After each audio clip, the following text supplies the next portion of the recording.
A paz do Senhor, querido professor, professora da escola dominical, especificamente da classe de jovens ou algum aluno que eventualmente esteja assistindo esse vídeo.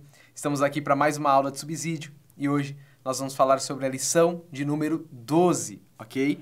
O tema, é a parábola do camelo e a agulha. Então é sobre isso que nós vamos tratar na aula de hoje, o subsídio de hoje. Lembrando você que eu vou fazer o comentário aqui por tópicos, da mesma maneira que eu escrevi a lição, mas você tem total liberdade de escolher a maneira que você vai desenvolver isso na sua sala de aula, ok? Não se esqueça. Também não se esqueça que a lição é um caminho para você, professor e professora. Ter a lição não significa que você não vai necessitar fazer alguma pesquisa, fazer complementos. Então, eu coloco sempre aqui no final da lição 3 aplicações para a nossa classe. Você pode pensar em outras aplicações, pode trabalhar mais além do que eu trabalhei em uma das aplicações. Nós aqui para escrever a revista temos um espaço limitado e apresentamos um caminho para você. O objetivo é que o professor e a professora da escola dominical consigam desenvolver e trabalhar também isso. Então tenha liberdade, se você queira começar com uma gincana, com uma conversa com os alunos, tem interatividade. Após você explicar alguma coisa, sempre pergunte para eles se eles compreenderam, entenderam, porque o objetivo é tudo ficar bem claro. Se o professor e a professora dedicar ao estudo, compreender o que está sendo trabalhado aqui, lendo a revista, assistindo esse subsídio, fazendo alguma pesquisa posteriormente, o professor e a professora vai estar apto para dar a aula com tranquilidade, respondendo as dúvidas dos alunos, e edificando aí a escola dominical e a igreja. Essa é a nossa proposta e esse é o nosso objetivo, tá bom? Então, a lição de número 12, a parábola do camelo e a agulha, até confronta algumas pessoas porque falam, poxa, nunca ouvi falar dessa parábola, e a gente está chamando de parábola aqui a expressão de Jesus, ao falar com algumas pessoas após aquela história do jovem rico, Então, está nesse contexto e você vai entender por que a gente caracterizou aqui como uma parábola, certo? Texto-chave está em Lucas 18, 25. Diz assim, de fato, é mais fácil passar um camelo pelo fundo de alguma agulha do que um rico entrar no reino dos céus. Isso aqui, quando a gente fala de uma parábola, a gente tem que ter uma noção, e eu coloquei um pouquinho isso nas aulas introdutórias sobre o que é uma parábola, que ela pode ser maior ou pode ser menor. Tá? Ela pode ser grande ou pode ser pequena. Mas o que caracteriza uma parábola é algumas ações que ela faz e reações que gera nas pessoas. Por exemplo, utilizar as imagens da época e as informações da época para atrair das pessoas uma reação, que seria a resposta moral. Esse versículo tem essa função. E por isso ele foi classificado na ideia de parábola diante de tudo que Jesus estava falando. Tá? Então, quando ele fala sobre o camelo e o fundo de uma agulha, ele está usando imagens aqui da época das pessoas, que elas conhecem, E quando ele faz a relação com o reino de Deus, porque uma parábola sempre é uma demonstração do que é o reino de Deus, então ele disse, é mais fácil passar um camelo pelo fundo de uma agulha do que entrar no reino de Deus. Essa expressão gera aquela reação nas pessoas. Fala, como assim? Oxe, que estranho. E as pessoas responderem aquilo de uma certa maneira, seja positivamente, negativamente, mas isso exige das pessoas uma reação e uma compreensão do que é o reino de Deus. Essa expressão de Jesus se enquadra nessa ideia. A história que está por detrás é sim a história do jovem rico que Jesus conta. Então Jesus conta uma grande história do jovem rico, que vocês conhecem bem, um homem que guarda os mandamentos, que tem muitas posses, e chega numa conversa de Jesus e fala, o que eu preciso fazer para dar a vida eterna? E Jesus fala, cumpre os mandamentos, ele diz, mas eu já tenho cumprido todos os mandamentos. Então Jesus diz, você quer ser perfeito? Então vende tudo que você tem, dá aos pobres e segue-me. O que Jesus está convidando ele? Chamando ele para o caminho do discipulado. E aquele jovem sai muito triste, vai embora, retorna para casa triste, porque ele tinha muitos bens. Diante disso, Jesus lança essa expressão, e essa expressão, compreendendo a história que ele está contando, tem o sentido de parábola, tá? A gente vai se atentar a esse verso, que é o nosso objetivo, para compreender essa história que Jesus está contando, tá bom? Qual que é a síntese da nossa lição? Que para aceitar o reino de Deus, é necessário abandonar o ídolo do nosso coração. Essa é a relação e a fala que tem que ecoar. Então, nós temos alguns ídolos. O que são ídolos? Ídolos são imagens, construções que nós criamos para adorar. O ídolo não é, e isso vai estar no Salmo, Os ídolos ele tem boca, mas não fala, tem olhos, mas não veem, tem ouvidos, mas não escutam. Ou seja, é uma criação humana. Então são coisas que os seres humanos criam e eles dão atenção àquilo, vivem para aquilo e aquilo acaba tornando um Deus na sua vida. No caso desse jovem rico, como vocês conhecem a história, por isso que eu já vou adiantando as questões, porque você conhece esse tema muito bem. No caso do jovem rico, ele tem como ídolo as suas riquezas, as suas posses, né? Diante disso, ele está preso a esse ídolo. Seu coração está nisso, não na conversa que ele teve com Jesus, não no chamado que Jesus fez para ele. Então, a gente, como síntese, para entendermos essa passagem, essa parábola aqui, né, a síntese da lição é que para a gente participar desse reino, a gente tem que abandonar os ídolos. Então, à medida que a gente abandona os ídolos do nosso coração, a gente consegue participar e vivenciar o reino de Deus. Nós temos 3 objetivos na lição de hoje, tá? Primeiro, compreender que a sentença do camelo e a agulha é uma parábola, então é o que eu já trouxe aqui para você, né? Explicando que essa sentença de Jesus falando sobre o camelo e a agulha tem essa função, essa funcionalidade de parábola. Entender as hipérboles de Jesus para falar do camelo e a agulha. Isso que Jesus usa, né? É mais fácil um camelo entrar pelo fundo de uma agulha, né? É uma hipérbole. O que é isso? É utilizar imagens, né? Com um sentido, figuras reais, né? E fazer uma conversa, um diálogo, uma expressão, aumentando, né? Para criar uma reação. Ou seja, não dá para um camelo passar por uma agulha. A gente vai explicar, já que a agulha era essa, a gente já vai falar isso no contextualizando, mas é uma hipérbole, né? É uma expressão aumentada para chamar a atenção de quem ouve. Também compreender que Jesus está fazendo uma crítica aos poderosos que não aceitam deixar seus bens para seguir Jesus. Esse é o contexto aqui dessa parábola. Os poderosos que estão com o seu coração no seu poder e nas suas riquezas, né? Nas suas posses, na sua filosofia de vida, não conseguem abandonar essas coisas para estar no reino de Deus. Essa aí é o terceiro objetivo que, no final da aula, os alunos têm que compreender o que significa essa parábola. Tá bom? Para refletir, eu escrevi assim. E utilizei uma frase do teólogo alemão, né, já falecido, Dietrich Bonhoeffer, que diz: só quem crê é obediente e só o obediente é quem crê. E a gente vai entender como esse para refletir expressa tão bem essa aula. Tá bom? Então, eu vou ler com você aqui Lucas 18, do verso 2 ao 26, que é o final da história de um jovem rico com Jesus e a ideia da parábola que a gente está trabalhando. Diz assim: ao ouvir isso, disse-lhe Jesus: falta-lhe uma coisa, vende tudo o que você possuiu e dê o dinheiro aos pobres, e você terá um tesouro nos céus. Depois venha e siga-me. Ouvindo isso, ele ficou triste porque era muito rico. Vendo entristecidos, Jesus disse: como é difícil aos ricos entrar no reino de Deus. De fato, é mais fácil passar um camelo pelo fundo de uma agulha do que um rico entrar no reino de Deus. Os que ouviram isso perguntaram: então quem pode ser salvo? Essa história aqui, né, que a gente está falando, essa passagem, né, ela está no contexto maior. Então, a gente sempre divide a revista em 2 partes, né, parte 1, contextualizando, parte 2, né, a aplicação para os nossos dias. Então, na parte 1, a gente contextualiza a parábola, a gente entende do que está acontecendo. Essa história do jovem rico e essa expressão que Jesus usa, né, que seria uma breve parábola sobre o camelo e a agulha, ela está num contexto maior, e é isso que eu quero que você perceba, tá, professor e professora? Qual que é o contexto maior? Jesus tinha acabado de dizer em Lucas 18, 17, que a gente deve receber o reino de Deus como uma criança. Entenda, a gente tem que considerar, e eu repeti isso muitas vezes nas aulas anteriores, nas primeiras aulas, nas aulas de introdução, no começo da revista, né? A gente tem que estar atento ao contexto que Jesus está falando. E no início, para a gente entender a parábola, entender, né, a passagem que a gente está estudando.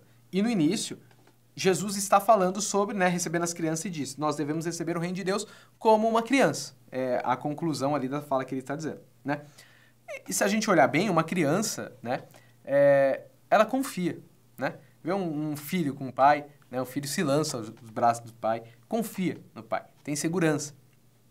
Já viu um pai brincando com uma criança, jogando ela para cima, para baixo, ela toda feliz, né? Uma pessoa, né, adulto, ser jogado para cima, não confia que alguém vai segurar ele, tem medo disso. Uma criança não, ela é totalmente dependente e confiante naquele que está segurando, naquele que ela deposita a confiança. Então, a gente poderia dizer aqui, né? Esse é o contexto inicial. Jesus está falando sobre isso. Nós devemos receber esse reino de Deus com uma confiança pura.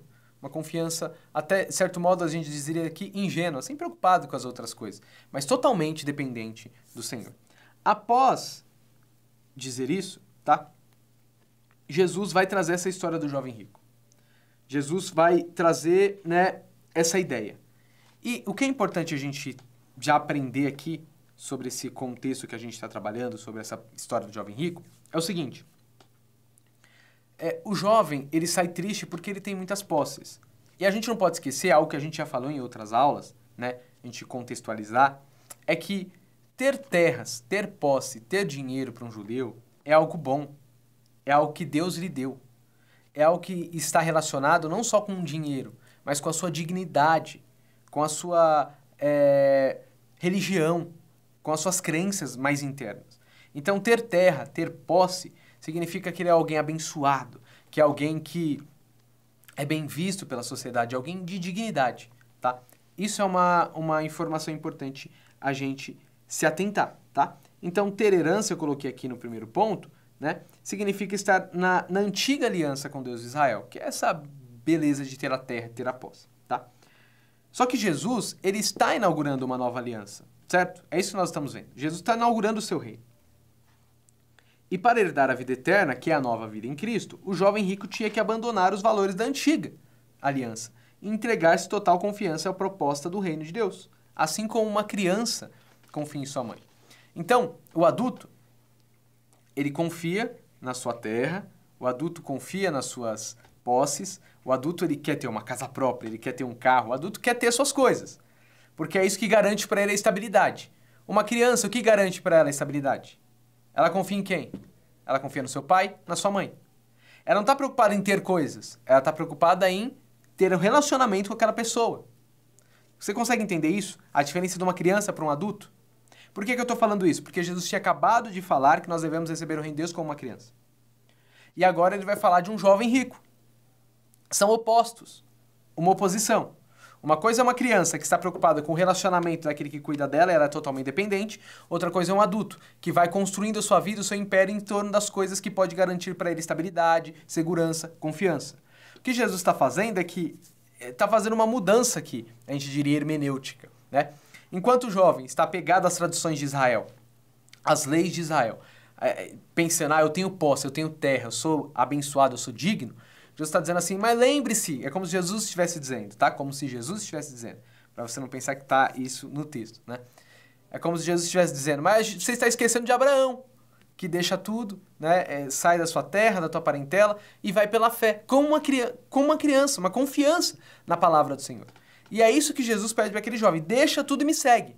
Como uma criança que não tem nada, só tem um relacionamento e confia nesse relacionamento, o jovem foi chamado a fazer isso. Mas ele não aceitou o reino de Deus como uma criança. Ele estava na sua posição de adulto.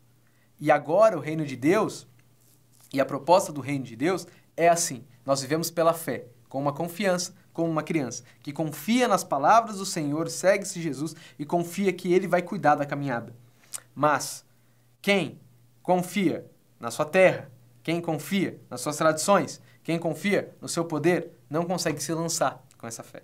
Porque acha que a segurança está nas coisas ou em si, quando nossa confiança tem que estar somente em Deus, totalmente em Deus. Uma confiança pura e às vezes até, a gente poderia dizer, ingênua. No sentido de, não tem garantias, tem fé. Fé não é garantia, é a certeza das coisas que não se veem, mas se esperam, né? Não sabe quando tá, você não está vendo ela, mas você confia nela. Então, essa é a questão. O jovem está apegado à sua tradição judaica, mas ele está sendo convidado por Jesus para entrar no caminho da vida e do discipulado. Então, qual que seria a explicação contextual dessa parábola, tá? Na parábola, Jesus usa uma hipérbole de um camelo no fundo de uma agulha. O que isso significa, tá? A agulha aqui é provavelmente, algumas casas judaicas tinham um portão bem pequenininho, que um camelo não passa por ele, tá? É como se Jesus estivesse comparando, para a época, tá? O melhor buraco que existia nas casas conhecidas das pessoas, que é essa agulha, né? E um camelo que é grande, que não passa por ela. Quando a gente fala essa parábola, você normalmente pensa num camelo, né, e uma agulha de costura, que a gente tem hoje, as mães têm, né, as avós usavam para costurar as roupas, faz essa relação. E não tem problema você pensar nisso, porque Jesus está usando uma hipérbole, ou seja, Jesus está usando uma imagem grandiosa para chamar a nossa atenção. Então, assim como você imagina um camelo, como não dá para passar pelo fundo de uma agulha, a expressão que Jesus estava usando era também isso, só que Jesus estava usando uma outra imagem. Né? Um camelo não passa por aquele buraco. Então, Jesus está dizendo... Por que Jesus está dizendo isso? Porque Jesus está dizendo como difícil é um rico entrar no reino de Deus. Porque o rico está confiando em si, está confiando nas suas posses, está com a segurança nas suas coisas, em vez de ter uma fé como de uma criança dependente no reino de Deus. Então Jesus diz, como é difícil um rico entrar no reino de Deus. Isso não significa que ricos não podem ser salvos, já que um camelo não passa pelo fundo de uma agulha, tá? Porque a gente vê o verso 27, capítulo 18, né? As pessoas perguntam, mas Jesus, quem então pode se salvar? Jesus diz, né? Nada é impossível para Deus. Né? Então, o tema não é esse.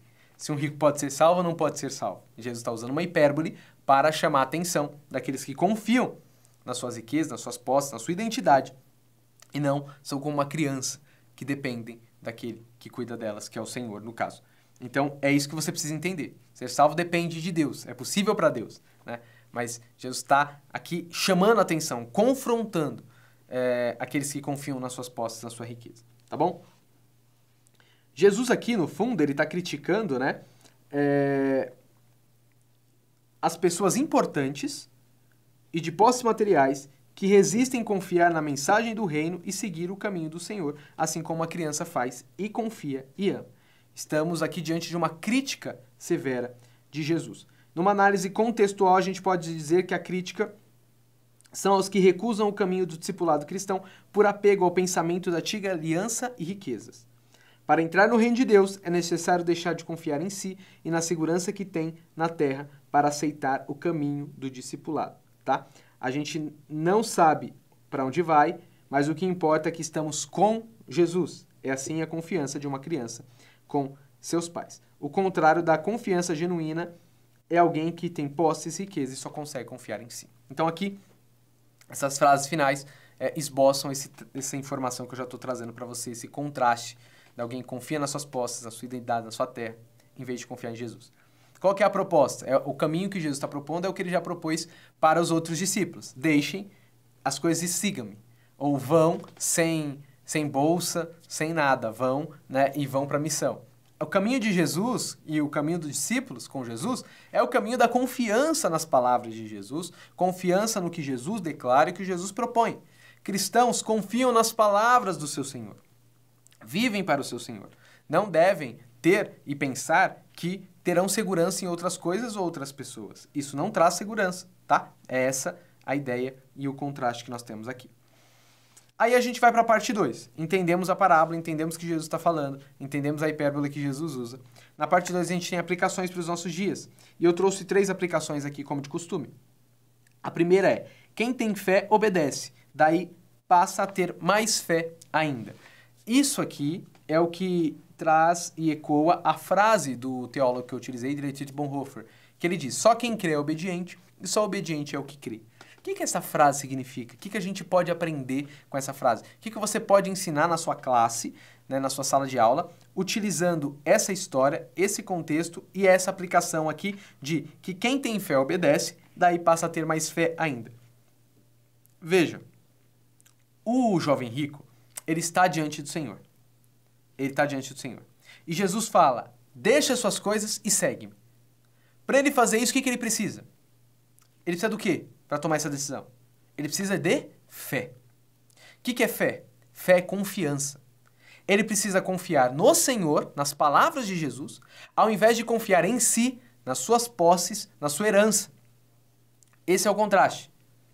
Para seguir Jesus, precisa de fé. Você precisa acreditar nas palavras dele. Você precisa confiar nas palavras dele. Você precisa acreditar no que ele está dizendo. Você precisa se lançar como uma criança se lança para o seu pai. Você precisa fazer isso. A caminhada cristã começa com fé.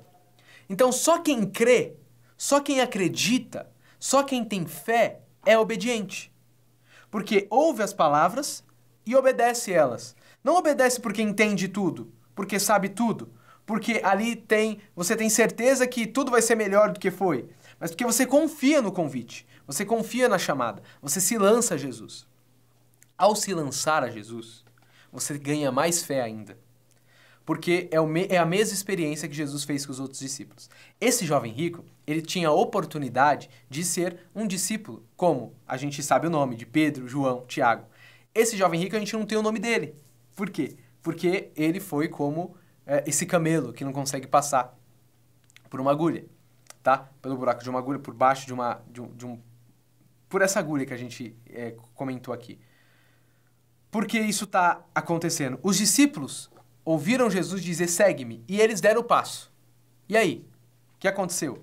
Eles sabiam de tudo depois? Não, os discípulos erravam, às vezes os discípulos não conseguiam expulsar demônios, às vezes os discípulos não entendiam o que Jesus estava fazendo, mas na caminhada com Jesus, eles aprendiam mais de Jesus. Eles viam Jesus andando sobre o mar, eles viam Jesus perdoando as pessoas, eles viam Jesus curando, eles se encontraram com Jesus ressuscitado dentre os mortos. Por quê? Porque eles tiveram fé, obedeceram e conforme caminharam, tiveram mais fé. E aí, conforme você vai andando com Jesus, você vai tendo mais fé e vai obedecendo, mais fé e obedecendo. Só quem crê é obediente, só obediente é que crê. A caminhada do discipulado, o caminho do discipulado, você precisa ter fé e obediência. Fé, obediência. Conforme você crê e faz o que Jesus pede, você ganha mais fé e é chamado a obedecer mais. Aí você vai dar mais um passo, vai dar um passo, vai dar um passo. O caminho cristão é o caminho do discipulado. Os discípulos acreditam em Jesus, na sua palavra, no seu convite, e vão sendo na caminhada aperfeiçoados por Jesus, transformados por Jesus. O que todos nós hoje somos convidados, eu, você e todos os alunos da sua classe, é ao caminho do discipulado.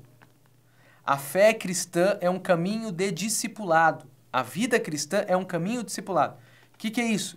É um caminho de fé e obediência. De fé e obediência. Você precisa crer no que Jesus está dizendo. Você precisa crer nas palavras de Jesus. E isso vai te levar a obedecer essas palavras, essa promessa.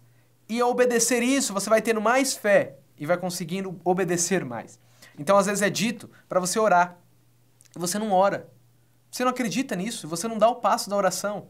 Mas conforme você ora, você fala assim, quer saber? Todo mundo fala que é importante orar, eu vou começar a orar. Aí você começa a orar, começa a fazer isso parte da sua vida. Aí você vai, né, diante dessa obediência sua, acreditando nesse poder da oração, você vai sendo edificado, fortalecido. Aí você consegue orar mais. Aí você passa a incentivar as pessoas a orar. Aí você começa a amar as outras pessoas, ajudar as outras pessoas. E por que você está fazendo isso? Porque antes você teve atitude de fé e obediência. A caminhada cristã é totalmente isso.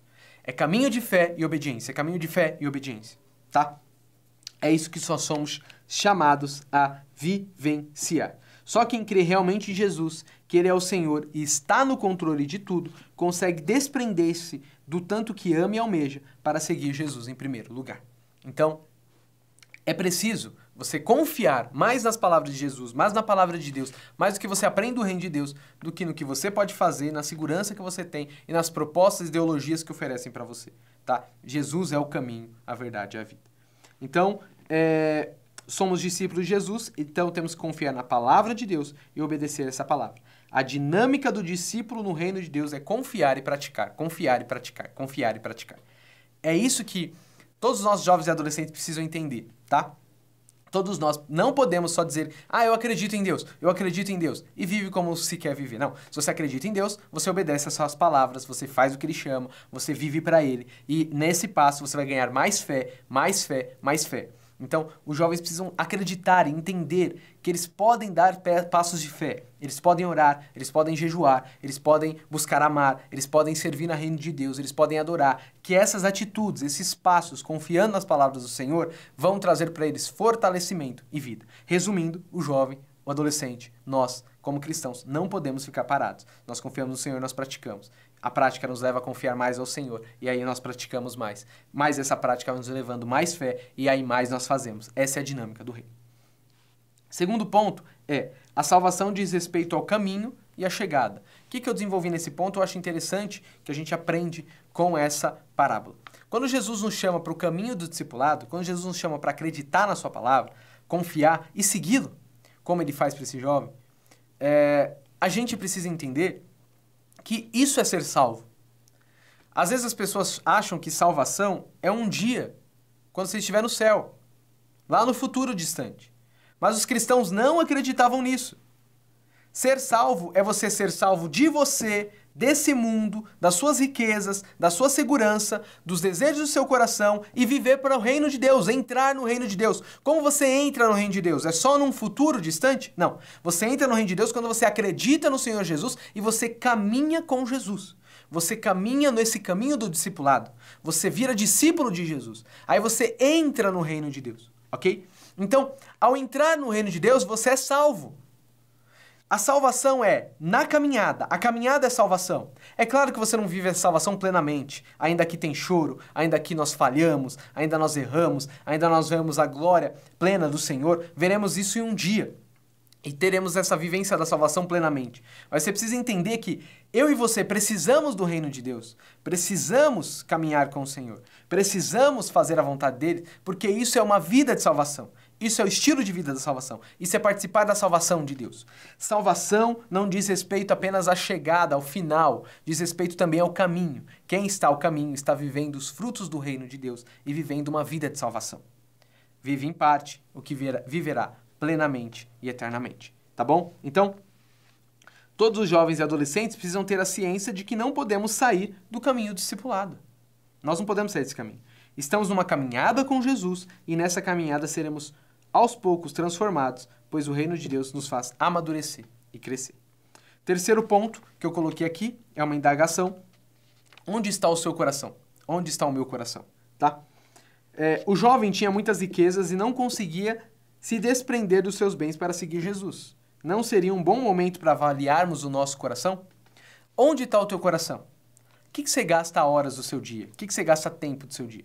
Vamos tirar, por exemplo, o seu momento de trabalho, que você precisa falar assim, eu tenho que trabalhar. Ou o seu momento que você está na escola, você fala, eu sou obrigado a estar aqui nesse momento. Mas o tempo que você tem livre, os momentos que você pode decidir tranquilamente o que você vai fazer. Você fica suas horas fazendo o quê? Nas suas redes sociais, participando do quê? Conversando sobre o quê? Onde está seu coração? Ou tem pessoas que elas não só trabalham, né? Elas vivem para o trabalho. Elas só pensam em trabalhar, porque elas só pensam em ter mais, ter mais, ter mais. Não tem tempo para a igreja, não tem tempo para a família, não tem tempo para o reino de Deus, não consegue fazer nada para o reino. Aonde está o teu coração? Essa é a pergunta que os jovens precisam se fazer. Eu e você precisamos nos fazer. Avaliar o que nos prende e não nos deixa nos entregarmos como crianças ao reino de Deus, a confiarmos nas palavras do Senhor. Então a gente não ora, a gente não jejua, a gente não lê a Bíblia. Por quê? Porque a gente está preso aonde? A gente está pensando no quê? A gente está fazendo o quê? O ídolo toma o nosso tempo. A gente acredita no ídolo. Então se você acredita que para você ter uma boa vida é só você tendo muito dinheiro e o melhor emprego, você precisa estudar para ter isso, e você só vive para isso, você só vive para o estudo, para o dinheiro e para o emprego. Você não ora, você não busca Deus, você não faz mais nada para o reino de Deus, você não se relaciona com o Senhor, você está confiando nisso e pondo sua confiança nisso, em vez de pôr sua confiança em Deus. O que adianta ter a riqueza aqui nesse mundo e não estar no caminho do discipulado, vivenciando a salvação do Senhor? Nada adianta. Por isso que a gente precisa olhar onde está o nosso coração. A gente pode muito bem falar, Senhor, eu vivo para Ti, eu dependo de Ti, né? Eu participo dos cultos, eu oro, eu busco o Senhor, eu sou dependente dEle e corro atrás dos meus objetivos. Eu trabalho, eu estudo, eu faço minhas coisas, mas não é isso o centro. Se eu perder isso, eu tenho Jesus e estarei garantido, né? Mas pessoas, e nós não podemos ser esse tipo de pessoa que vivem para as outras coisas. Aonde está teu coração? Aonde está seu coração? Alguns jovens adolescentes têm um coração em um relacionamento que sabe que não vai dar certo, um relacionamento que sabe que está afastando da presença de Deus, um relacionamento que está levando essa pessoa a pecar, e o coração dela está ali, ela se prende ali, ela não liga para viver o reino de Deus, obedecer Jesus, ela só foca naquele relacionamento que está ali vivenciando. Ei, aqui não está se tornando um ídolo para você, não está se tornando um momento de vaidade para você, a ponto que você não consegue se entregar ao Senhor, você está deixando isso te dominar e reger a sua vida. Temos que olhar onde está o nosso coração e deixar o nosso coração apontado para o único que de fato pode cuidar de nós e a nossa segurança, que é o nosso Senhor Jesus, tá? Como conclusão, eu escrevi aqui: quem deixa os ídolos atuais tornarem seu tempo e coração, acabam recusando o convite de Jesus para o discipulado. A parábola de hoje nos convida a ter uma fé sincera e genuína, que venhamos esquecer os desejos o que desejamos alcançar por um momento, para refletir e orar com o coração entregue e dependente de Deus. Essa é a conclusão do qual a gente tem que se atentar.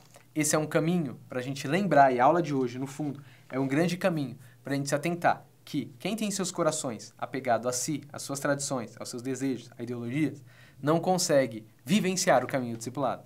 E eu e você, todos nós, somos convidados a viver o caminho do discipulado cristão. É um caminho de fé e obediência, de confiança e prática. Ok? Que Deus te abençoe e a gente se vê na próxima aula, que será a última do trimestre.